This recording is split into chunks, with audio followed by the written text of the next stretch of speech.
প্রতিবারের মতো এবারও শিয়ালদা থেকে 310টা ট্রেনে করে আমরা বন্ধুরা মিলে বেরিয়ে পড়েছিলাম আর এক নতুন অ্যাডভেঞ্চার ট্রিপে। রাত তখন প্রায় 3:30টে। আমরা এনজিবিতে এসে হাজির হয়েছিলাম। স্টেশন থেকে বেরিয়ে ট্যাক্সি স্ট্যান্ডে পৌঁছে সেখানে ঘোরার অপেক্ষায় সবাই মিলে প্রত্যেকের কলা কৌশল প্রদর্শনী মেতেছিল। সেখান থেকে ভোর 5টা নাগাদ আমরা গাড়ি করে বেরিয়ে পড়েছিলাম। তারপর কুদিঘাট ব্রিজ ক্রস করে আমাদের ড্রাইভার দাদা রিমডিতে যাওয়ার জন্য মিরিকের রাস্তা ধরেছিল। আর শান্ত বৃষ্টি হয়ে সকালে মিরিকে রোডে দুই দিকে অপরূপ দৃশ্য দেখতে দেখতে আমরা পৌঁছে গেলাম রিমডিকে। আর এটা হলো রিমডিকের নাংলো ফার্মস্টে। এখানেই আমরা এক রাতের জন্য ছিলাম। এই ফার্মস্টে ব্যালকনি ভিউটা নাকি খুবই অসাধারণ, কিন্তু সারাদিন আকাশ মেঘলা থাকায় আমাদের আকাশে মেঘ ছাড়া অন্য কোনো কিছু দেখা গেল না। কিন্তু এই ব্যালকনি থেকে রাতের ভিউটা সত্যি খুব অসাধারণ ছিল। তারপরের দিন সেখান থেকে সকাল সকাল বেরিয়ে আমরা চলে গিয়েছিলাম সিঙ্গলীলা ফার্স্ট অফিসের দিকে। এই ফার্স্ট অফিস থেকে আমরা রেজিস্টারের নাম ও আধার কার্ডে এন্ট্রি করে আমাদের ট্রেক শুরু করেছিলাম।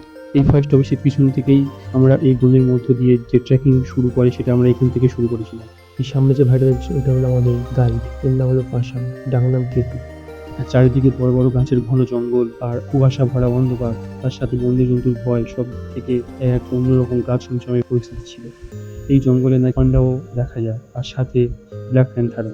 এই জায়গাটা জঙ্গল জঙ্গল ফেলে মাঠ, আবার জঙ্গল, যেন রূপকথা কোনো গল্পের মধ্যে দিয়ে চলে এসেছিলাম।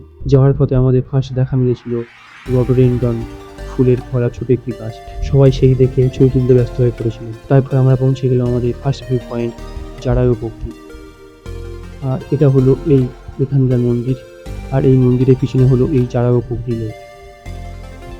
চারিদিকে ঘন জঙ্গল আর তার মাঝে ঠান্ডা শান্ত জলের লেক।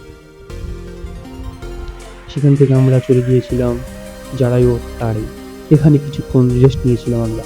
এই ট্রেকের পরের পার্টির জন্য এই চ্যানেল আড্ডা ওইটিকে সাবস্ক্রাইব করে দিও ও ভিডিওটি ভালো লেগে থাকলে লাইকও করে দিও। তো থ্যাংক ইউ।